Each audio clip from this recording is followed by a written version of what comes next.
Welcome tonight School Psych Podcast. We're really happy tonight to have Dr. Shaw here. We're going to be talking about evidence-based practices and how that translates into real-world, real-life implementation.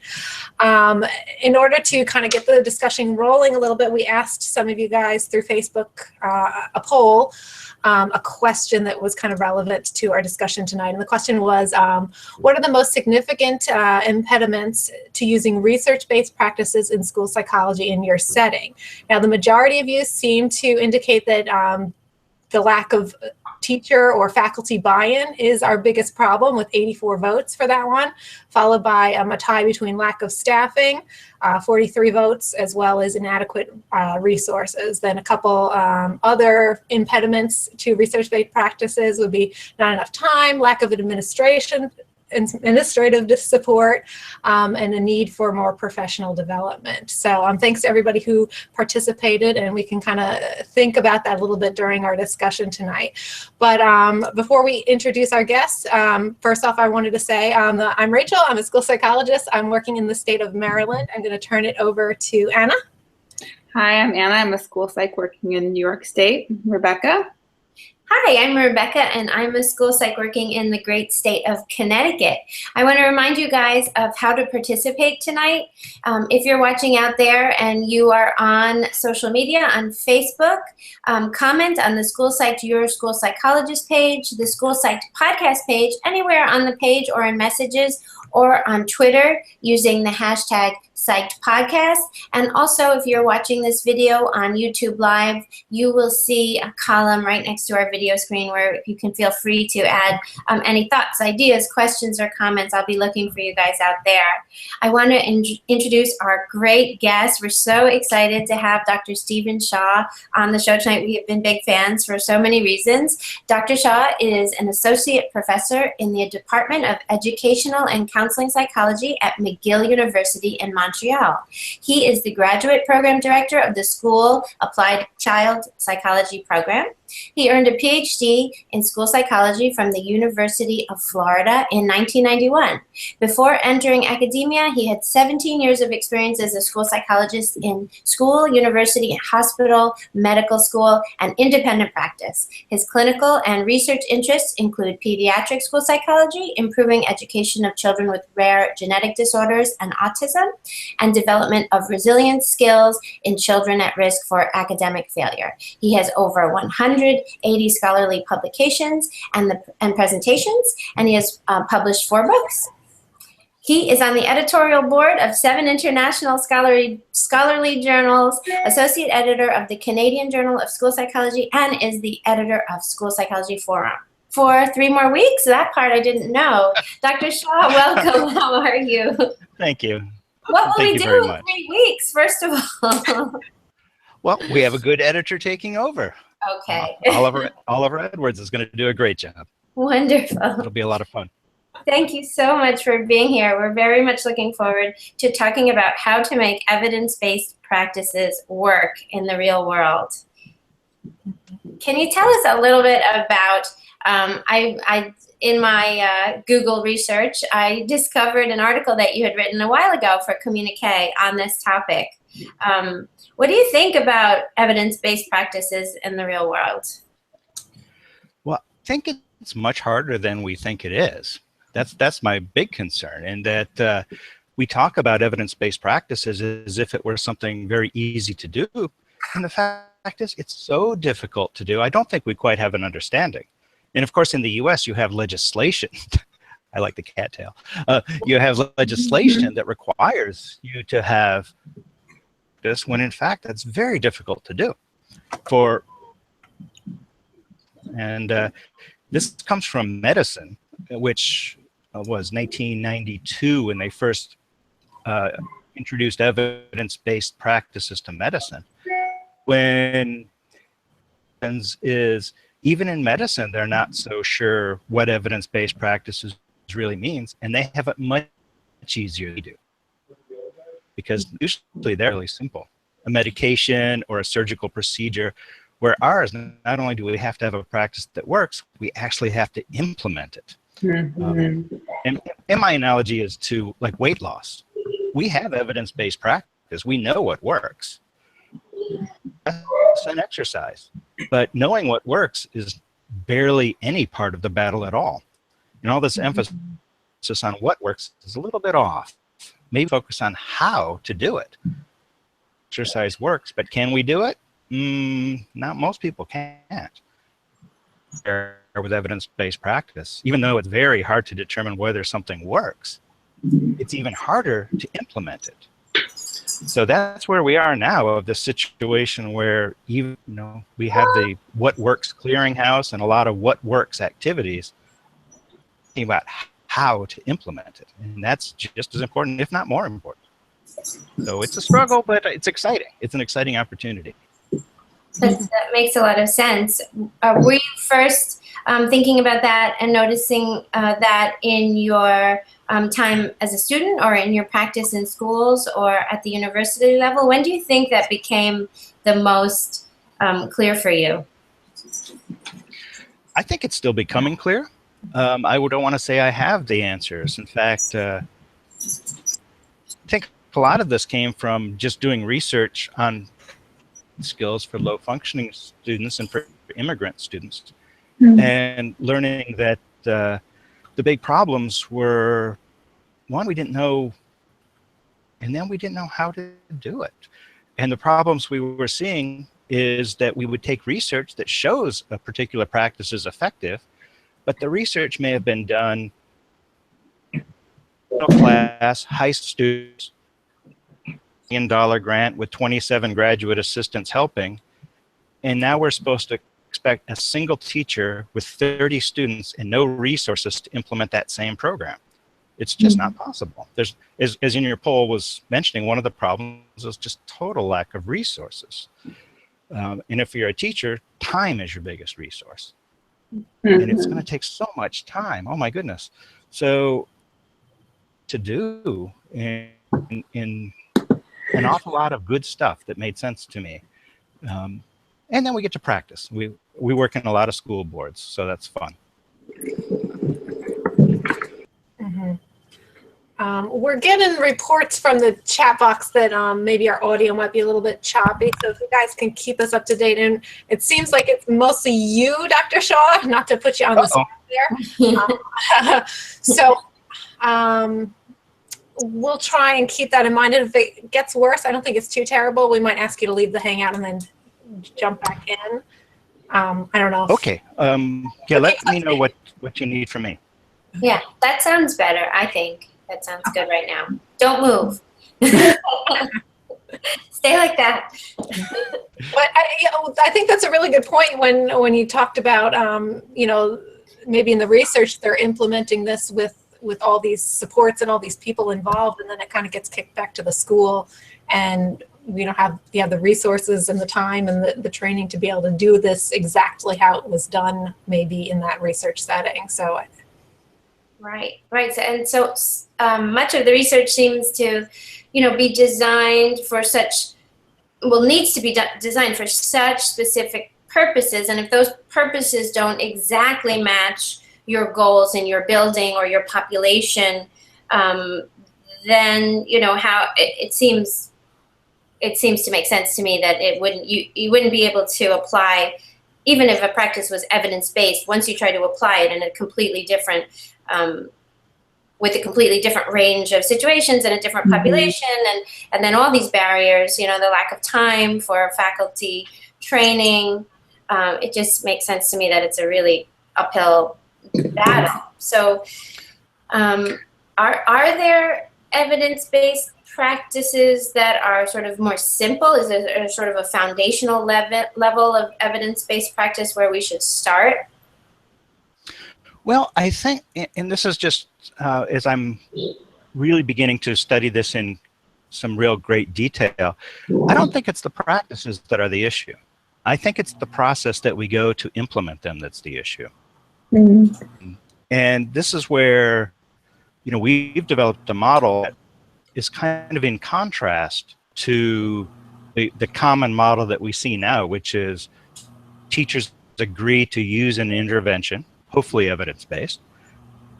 We monitor the teacher to make sure they implement it with integrity or with fidelity. And this approach, to some degree, feel like they're coerced, that they're being watched. And so it even makes it harder for them. I know that's the common practice in school psychology. But even though that's the common practice, I'm not convinced that's the right way. Actually, different methods. So yes, obviously that you want interventions that take as few resources as possible. But, and that works well on tier 1 and tier 2. But when we get to more complex interventions that focus on a few children, to the tier 2 interventions, that level of implementation takes so much energy and time and expertise and money sometimes. And so I think it's the process more than the intervention itself. And I think that's one thing that I've really been working on quite a bit, is develop a better model that makes teachers happier and takes advantage of the professionalism that we have amongst all these teachers, and stops treating teachers like automatons who should just implement everything we say. We have an awful lot of professional teachers out there who have brilliant ideas, and I think take advantage of those, our quality of interventions and likelihood of implementation. I think that's so true. I mean, with that #1 response on our poll being kind of lack of buy-in with teachers, I think that we need to support our teachers and be kind of on the same page with them and realize what they're going through. I mean, my husband is a teacher, and he'll even go to me and say, "You don't know what it's like to be a teacher." And I'm like, I feel like I'm in the schools all the time, and I'm married to a teacher. Like, I feel like I should know how, I understand teachers a little bit, but he's like, "No, you really don't." So it is hard to realize that we don't know what it's like to be in their shoes, to be have 30 kids in a classroom that you're responsible for all the time, and you can't, have a bathroom break and all that stuff. And even when I'm writing things, like if I'm writing a BIP and I've told teachers that I can write the best BIP in the world, but it doesn't mean anything if you as a teacher don't feel comfortable implementing it, or if I'm telling you that this is how it should be and you're thinking in the back of your mind, I can't do this, this is not feasible. Then we're kind of at a standstill. So it's true, and that's. Whoops! Did you lose me there for a minute? Yes. Okay. Okay. Well, let me explain the type of model that we use, that we've developed, and it seems to have so far a lot of support, and we're just starting to on it, and we're working in a lot of school boards. Right now we're in school boards are school districts. We're working in school districts in French and English and Polish, in the US, Canada. It's really fun to do. But here's our model. It's really quick. We call it an open source analogy model. It's very similar to open source software. The thing is, all the interventions are free. I'm a believer that that's one of our problems, that too many people want you to purchase their book, consultation, what have you, and it costs money. They have no interest in making it better or making it fit what you need. So everything we do is free. Everything we do can be modified based on what the users need, just like open source software. If you need it, you can change it. It's yours. The advantage I get as a researcher is I get teacher ideas, because it's almost like a crowdsource situation. So what we do is we develop an intervention to show it leads to the outcomes we want. This is usually where things end. Treat that as, that's just a proof of concept. It just proves the concept can work, but says nothing about it can be implemented. So we do that first to show that our ideas or our interventions work. And we'll post, the website can get all of the interventions that we have validated for free. So we have those. And then we break them down. We task analyze them into each component of the intervention. On our theories, like we have an emotional regulation intervention. It's a 10 session, or it's a 10 sessions lesson plan based on a theory of emotional regulation. Then we can break it down into pieces this, but they can modify it to meet their needs. They can change the examples. They can change how long it takes. Instead of doing sessions, they can do 15-minute sessions. They can modify things to make it more relevant to their children. They can change the language. We have a lot of schools without English or French speakers. Also, we work in French schools. So they can change it to be culturally responsive to the kids. They can change it to meet the teacher's needs for time, energy, expertise. Change it however they want with the outcomes. All the teachers have to do is tell us what they did to change it. Evaluate, and if we do this in maybe 100 or 200 different classrooms, which we are right now, applications work best. We can give teachers feedback. You made this change from our program. Then what we get is information to say, wow, these teachers with their expertise, they made our intervention way better than it was before. So our stuff continues to improve and get better all the time. And also teachers have ownership. It's theirs. They made it because they had permission to do so based on what they needed in terms of time, expertise, energy. We also have ways for them to contact us if they need feedback or if something didn't work or if they want to make changes. Mostly our job is to say, wow, that's a great idea. But they have ownership and permission to innovate. We treat them like professionals, not like someone who's simply applying our work. And by doing this, we do the program evaluation and data support because that's our thing. We do the research. But now we have teachers who have autonomy. They have professionalism. They have interventions that, because we don't know what's happening when a teacher has a class that's half Spanish speakers, the teacher can modify it to make it work for that child in that classroom. What we find is that compared to the same interventions that are used with treatment integrity, in other words, implemented exactly as we designed it, when a teacher makes any changes, the outcomes are better than if you just implemented the programs as originally designed. It doesn't seem to matter very much how they change it. Teachers change it based on their needs and the needs of their classes.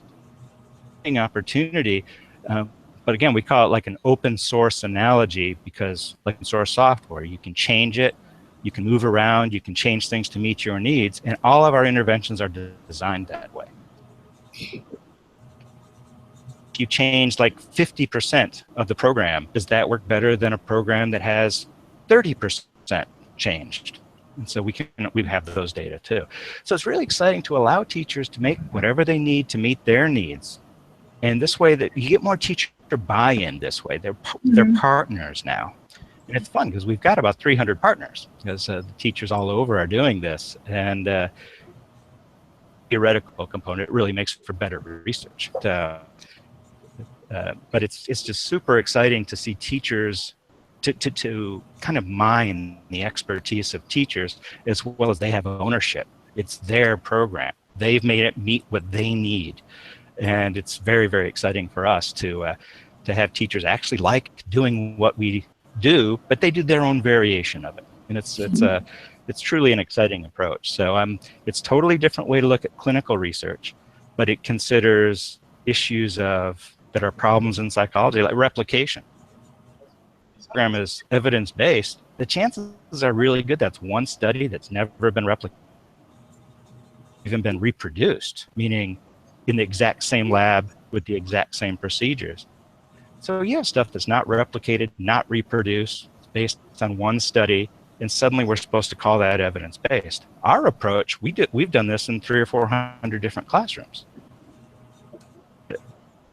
Again, under different conditions, in different languages. Most of our stuff is done in French, but we do have English, a request to do it in Spanish too. So the logic here, we have more validity of our program if it works across languages, across cultures, across systems. It's a much more culturally sensitive approach to teaching as well. And so we do, and all of our programs are related to what we call the academic skills, which are good in school, but it's not reading, writing, and math, like executive skills, social skills. We don't have a name for our other category, but we call it kind of a school wiseness, like independent learning, homework, test preparation, following rules, things of that nature. And it's been really fun to do this, and I get excited when I see the teachers warm up right away. So that number one response on your poll of teacher buy-in, this is a good way to do it and be scientific about it, because everything is assessed with the same outcome information, so we know if it works or doesn't. And sometimes teachers have their own specific assess that's beyond what we do, and we help them with that. Dr. It's Shaw, really that's fun to be in these schools, and it's exciting. that's so interesting, and it reminds me of this concept that I feel as though I'm reading a little bit more and more about lately, of practice-based evidence. Would you characterize it that way? As you start with an evidence-based practice or intervention, and then over time, as you're collecting more data from teachers and working with teachers and manipulating different variables, is that what you would call practice-based evidence? A little bit different is my understanding. Practice-based evidence is really what most of us do anyway, to be honest with you. We do our programs that seem to make sense, because let's face it, we're school psychologists. We don't see typical children. We see children who are typically outliers. So a lot of times the children we work with, there is no program that's been validated for the types of kids we see quite often. So we do programs that are logical, they make sense, and we evaluate their effectiveness. But the program that we use, it's slightly different in that our programs are theoretically based evidence for the programs we're using. Applying it, that's different. So they're very much related, but they both address this issue of external validity. And as a research nerd now, I used to be a clinician, I'm a research nerd, but that's the problem. That's a problem with journal articles. They'll have this internal validity. You know, it's reliable and significant differences and the variables are controlled, but that's not the important thing. The important thing is external validity. Does it generalize to the real world? And so your point about practice-based evidence and the open source model, what they have in common is they both are involved in external validity. And you know, how well does the idea generalize to the general population or the population you're interested in? So that's how they're the same. But that evidence is really becoming something that actually medicine is buying just as much as education and psychology is. So it's a big area, but they are related. So cool. We have a couple of viewers commenting also that our viewer Megan says that she agrees with what we're talking about, that the best way to get teachers on board with evidence-based practices and interventions is to be able to give them a chance to mold it and fit it to their needs. And another comment that the open source idea is such a great concept. Replication is such a problem in educational research, which is true. We have seen in the press a lot lately. Bad press. Well, and I no doubt. I see the biggest problem also, and there's a guy in medicine who talks about this, name's Ioannidis, but he talked evidence-based practice being hijacked to make money. And of course, he's talking about pharmaceutical industries, but we could be talking about, they cherry pick data from studies with very poor methods. They never reproduce or replicate the studies.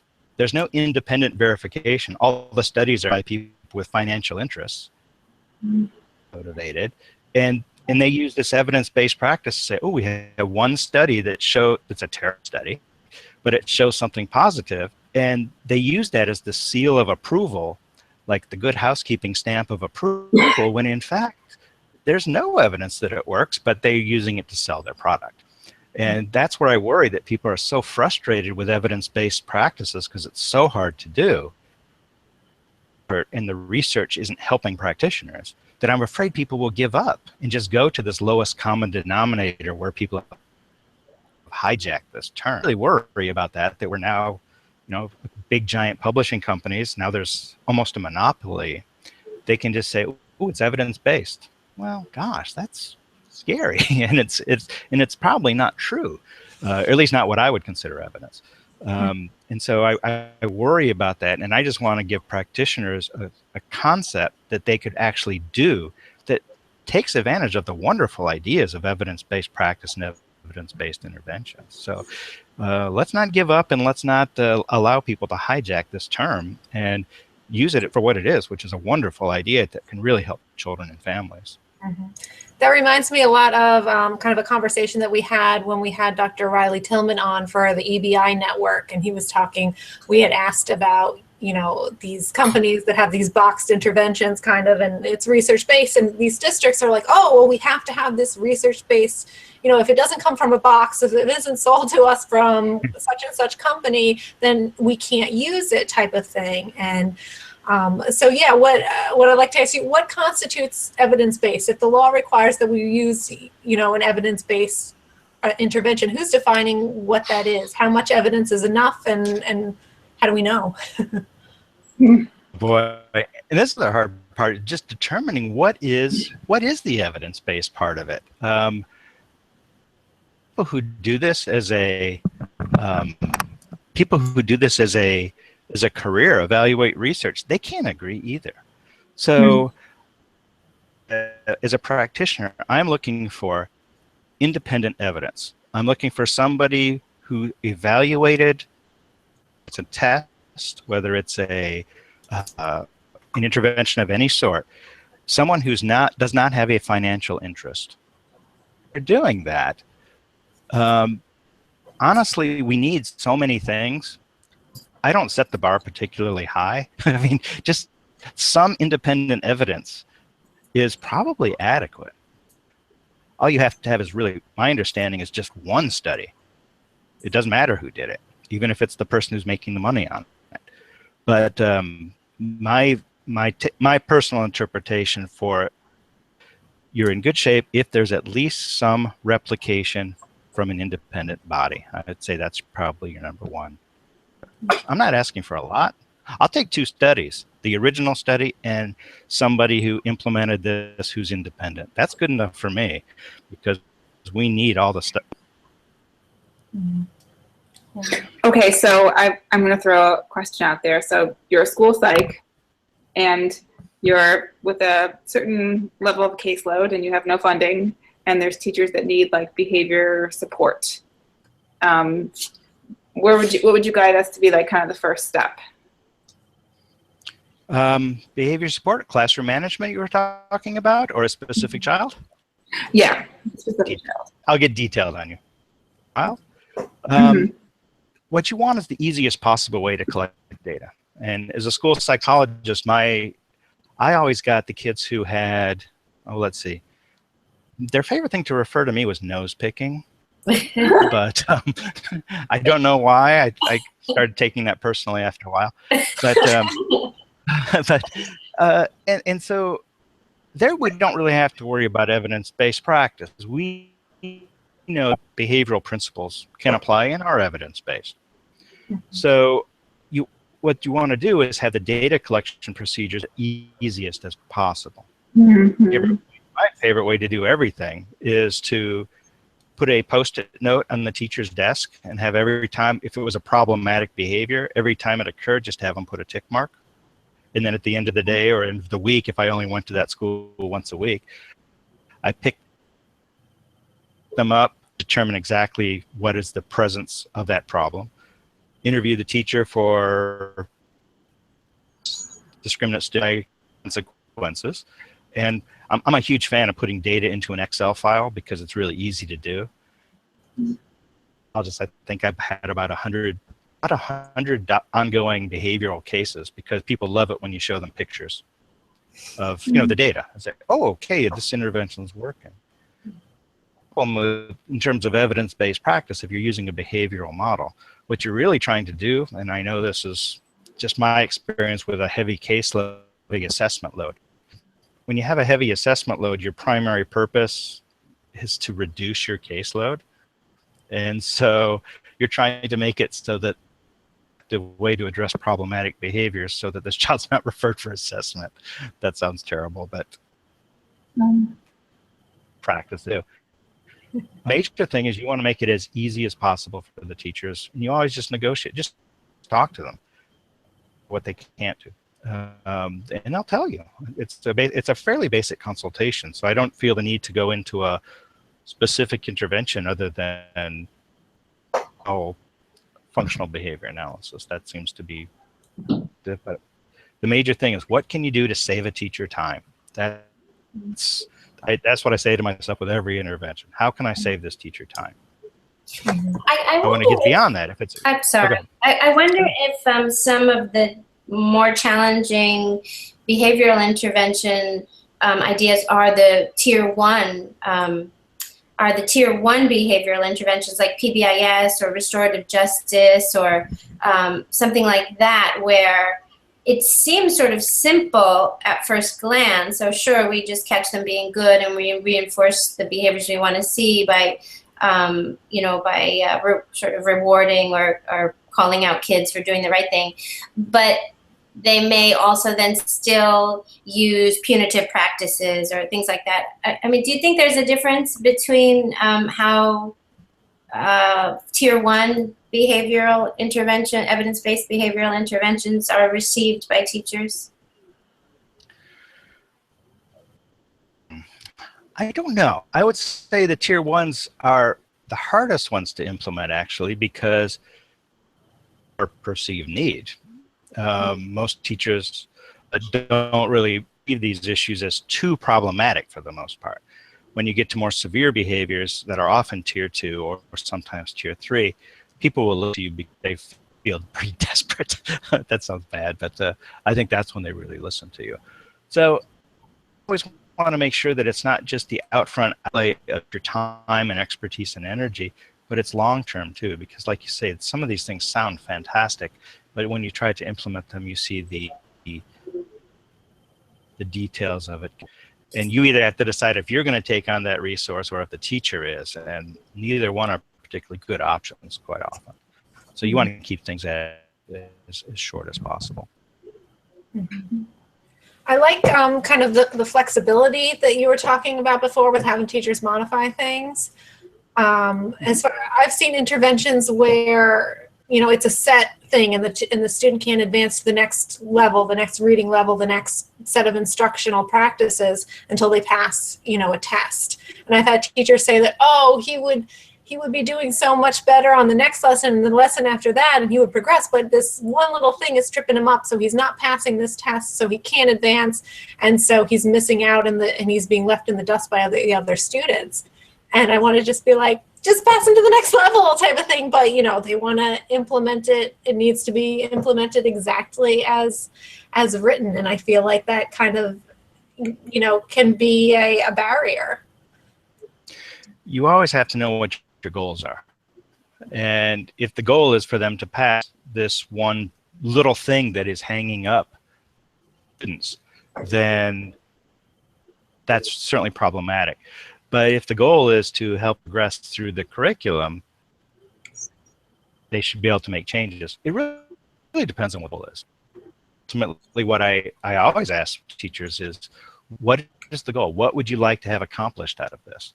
And if they're going to say, well, every single element has to be passed, that's your goal, good. But if the goal is to make progress through this, just to go through this, then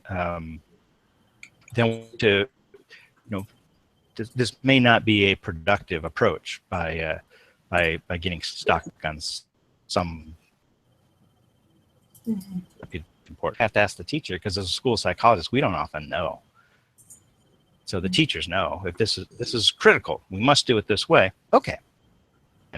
But if not, if it's not that critical, then let's not get hung up on it. Mm-hmm. So to know what our goals are.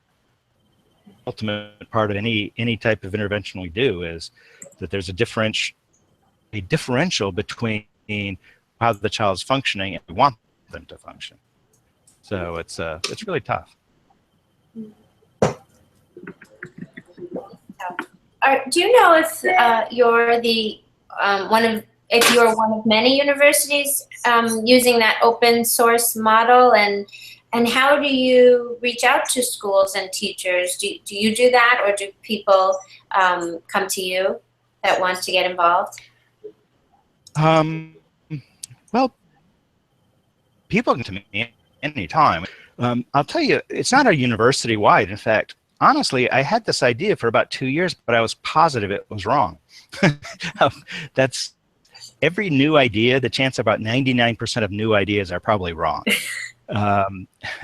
That's why nobody else has ever thought of them.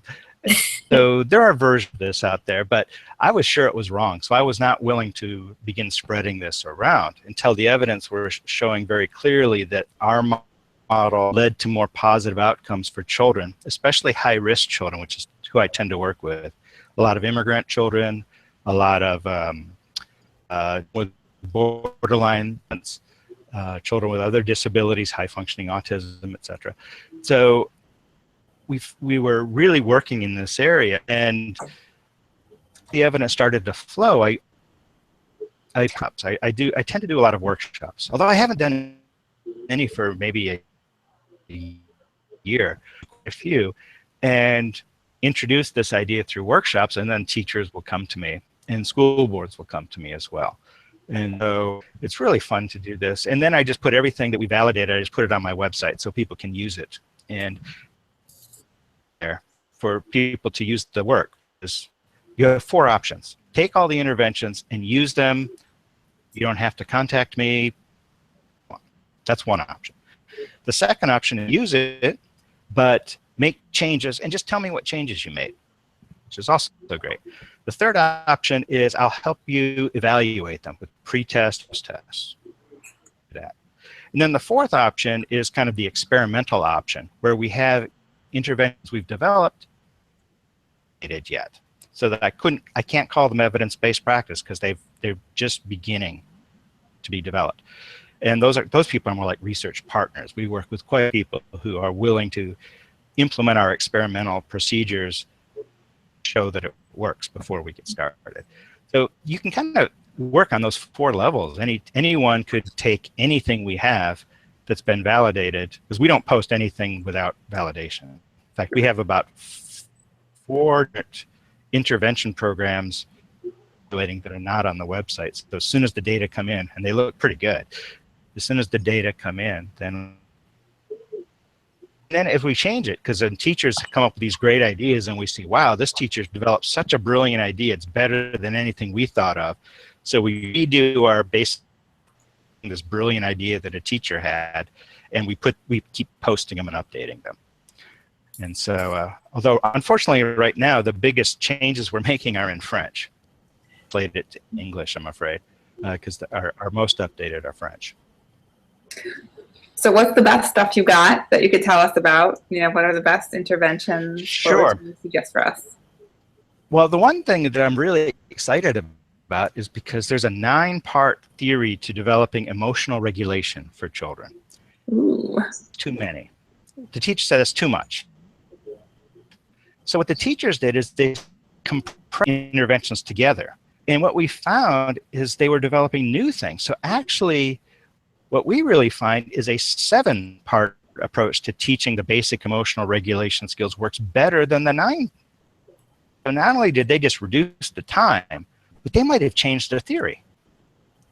So I know that's really nerdy, but so it's not just that this is helping implementation, but actually they've changed the way we think about the theory. They have a better approach to theories, because mostly they wanted to save time, but they were so good at combining components together and making it shorter, making it more compact. They also, a lot of the teachers write posters and make videos, and we use those too. So we love the teacher videos and teacher-made posts. They make it really great. So, but a lot of what they do is how the teachers have shortened the lessons is probably our best thing, because our lessons usually go anywhere from 20 to 40 minutes. Those are long, and teachers say, I don't have enough time for that. Emotional regulation, or on impulse control, which is one of our other plans, or working as a team. There's time to spend 40 minutes, so minutes. And usually when they shorten it, what they keep is the most valuable stuff. And it's more efficient, it's better. Sometimes it actually helps us understand things like impulse control a lot better because they're so good at this. And it's really exciting, but we are just in the process right now of really making this a big approach and to have this be a moment where we want to work with schools and in classrooms all over. And so now that I'm commenting School Psychology Forum, I learned a lot because that's a research to practice journal. Now that I'm coming off that, I'll longer be program director as of May. I rotate off of that. So now I'm going to have time to actually take on these ideas and start spreading the word and see if it can work on a large scale. Because right now we have about 1,000 children go through our programs. And the teachers select what they want, by the way. I don't tell them, oh, you must do impulse control. They select out of they use the ones they want the most. One thing I'm excited about, go ahead. Sorry, are they all elementary age? Are they all elementary age kids, or is it younger than that? When we first designed this, we wanted it to be for elementary school.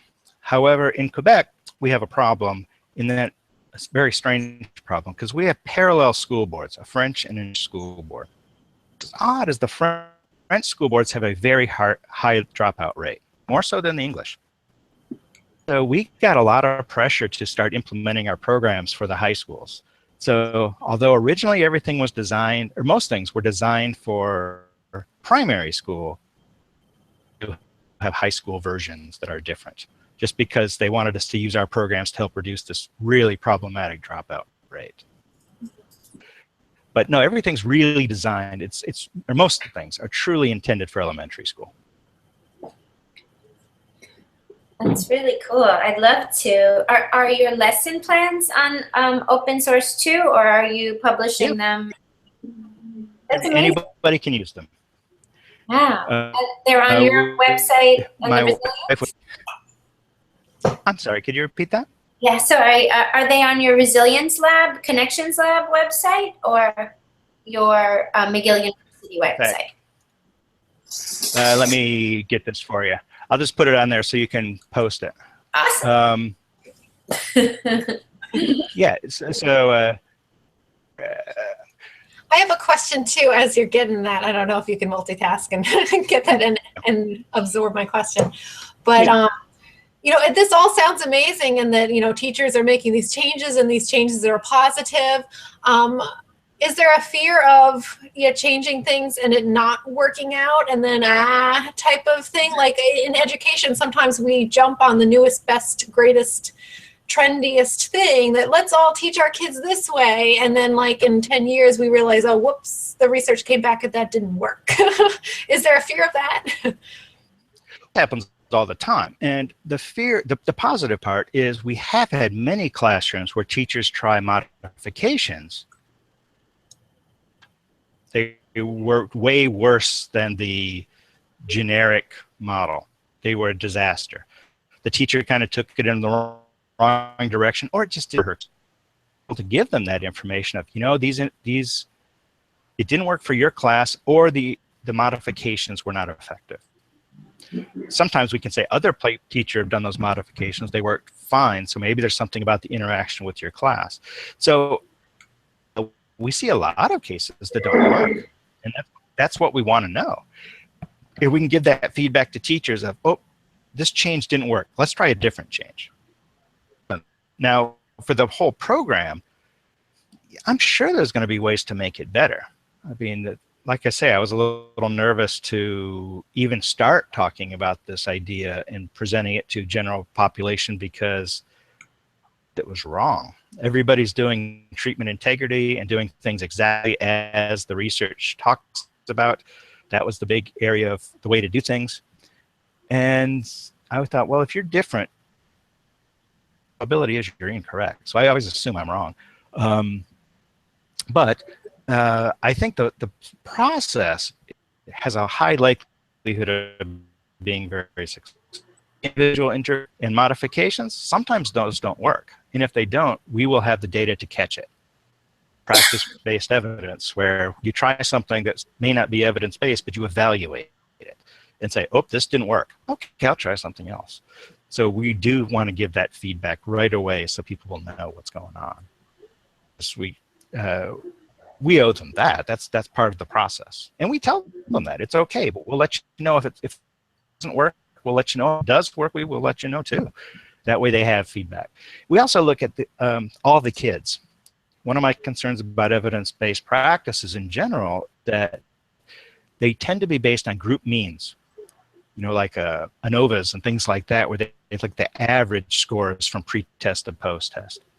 Well, that's fine on average. I want to know, does everybody improve? 3 kids who got a lot better on whatever intervention it is, and all the others didn't. Or what if there's 2 or 3 kids in there with learning disabilities that these ideas are not effective for?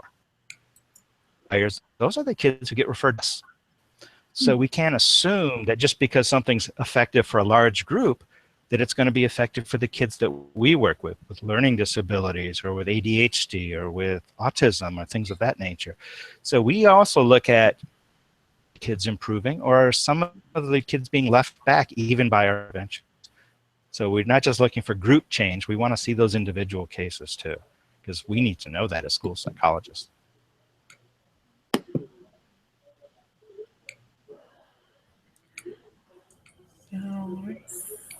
So I've got to say that I'm kind of super excited about all this nerding and data and everything that we're talking about. And teachers really are, the vast majority of them, amazing, and they have so much on their plate. And I feel for them, and the amount of paperwork and things that they have to do is kind of insane. So when we can give them some power and control, it makes a lot of sense that things are going to go better. So well, one thing we've learned is it's if you just listen. Honestly, listening is the best way to show respect for anybody. And if you just listen to them and they say something, even if it's totally off of what you're trying to do, listen to it. Quite often, my biggest thing I say to teachers in consultation is, wow, that's a really good idea. That's like because they know what's right. They just need permission sometimes. And if we give them the kind of the clay intervention plans that are basic, they can mold it. Kids better than I could, because they know their kids and they know themselves and they know what their needs are. So I don't want to presume to that. I don't want to presume that I know their needs or what those kids are. I don't know them as well as they do. So most of our work is classroom based. That's where we focus on. We would like to do counseling case or counseling types of interventions, social skills training. One of our new programs for January is we're doing an anxiety reduction program, a stress and anxiety reduction. To see if that works out, because if it does, we'll put that online too. But right now it's not evidence-based. We don't have any evidence yet. But we'd like it to move to more therapeutic settings as well as classroom. What we're excited about doing. Oh, we're also adding in a new component where there's going to be a parent component to it. We've never done that before because it's really hard. But I've got a student who really wants to work with parents and thinks he can apply this to a parent setting, and so more power to him. I hope he can make it work. It's exciting. That's awesome.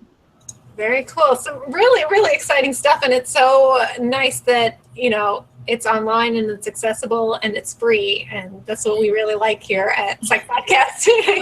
We're all free too. Yeah.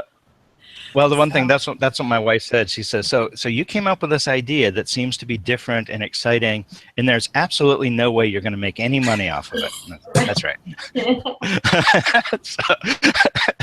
so that's how it goes. But, I like workshops, and usually what happens is I'll go to a state or a provincial school psychology conference, and then they'll go back to their school board and ask me to come, and that's how I get most of the cases, or most of the school boards I work with. Very cool. We give back because we collect data. That's part of it. But all right, I know we're. If a child doesn't have, sorry. I'm sorry. We're running out of time, aren't we? Okay. No. I was just going to say that, if anybody's watching and has some last minute questions, that they should start to kind of type Okay. into the chat box so that we can get to them before we wrap. But that was all. It's just for as a researcher, it's an exciting way to collect a lot of data, and it's a new way to validate theory in advanced theory. Also, by focusing on how we implement things, it's a way for us to take evidence-based practice and take it to a new level of, but flexible, and always evaluating, always using our metrics that we want, which are usually grades. They're usually things of that nature. So it's really exciting to get involved in this and provide data to teachers so they know how things are working. We've learned how professional these people are. And even when we have people who don't really want to do the implementation, I'll ask them if they're interested in being a control group. So we'll collect pre-test and post-test data. They won't do anything, but they get excited about the project. The next session, they're interested in implementing it. So a lot of teachers have been very supportive, and they're just, honestly, they're fantastic. That's awesome. We're so excited. We have a few viewers excited about the upcoming work on anxiety and stress, me included. And you're really famous and revered when you're quoted. So I'd like to just quote you. A viewer shared this favorite Dr. Shaw quote. The amount of energy necessary to refute BS is an order of magnitude bigger than to produce it. I like that. That's not my original quote, but I do like that a lot too. I wish I could say who actually said that. I don't remember, but it wasn't me. But I like it too, because I am tired. We have a lot of query that goes under the guise of evidence-based interventions. Yeah. It's poor evidence and not good evidence. And that quackery, to try to disprove it, takes so much time and energy. There's people out there in our field who are big-time professionals whose entire career is disproving goofy things. And they're good at it because that's a full-time job. And I like that, I appreciate that, but I'd like to build something too. And it's not enough to say that something, all the work it takes to disprove something that might be a little BS-y. But it's not enough to do that. You have to replace something better. And so that's what I'm trying to do with this model, because I totally agree. I love that quote. I honestly wish I could think of who said that, but I have said it many times and passed it along. But not only find out where the things aren't working and might be BS under the guise of evidence interventions, but let's provide another option, because right now evidence-based intervention is so difficult to implement, and we tend to gravitate toward the BS because it's good answers. Well, it's not hopeless. There is a way to address this. There is a way to make evidence-based practice really work in the world. I'm not saying it's easy. It's not easy. Way to do it where we don't have to go to the worst possible research and implement it because we don't have anything else. So hopeful. Yeah. All right. Before we wrap up, though, I did want to mention, just because that quote got me thinking too, that people need to follow you on Twitter, because you have those hilarious stuff related to school psychology and related to academia, and time, and just random stuff too. And every time you pop up on my feed there, I'm giggling. So Me too. that's my train commute, because when I take the train, there's nothing to do and it's hard for me to work. And there's my Twitter handle. And so I do that, and I also work on a Pomodoro for 25 minutes and take a 5-minute break. Ooh. And so that way you just work uninterrupted for 25 minutes and then stop for 5 minutes. And that's the way for me to concentrate. And that 5-minute break, I usually put something on Twitter. so that's, and usually it's some level of frustration with my inability to think or poor writing skills. So, so yes, that's. Well, we appreciate it, because it brings us all a smile, and it's really so nice to be connected. Thank you so much for your time tonight, for all your work. I've shared the links on our Facebook pages, which will get tweeted out on Twitter. So I hope everyone out there looks for @ShawPsych on Twitter and looks for those links to the resources that Dr. Shaw mentioned on Facebook. And we will be back after the holidays. I hope everyone has a wonderful, peaceful, restful holiday. And we'll be back on January 8th with Dr. Heidi Hayes Jacobs of Curriculum 21. And she's going to talk to us about best practices in curriculum design, curriculum mapping, and hopefully also social and emotional learning curriculum, and what we as school sites can do with all of that.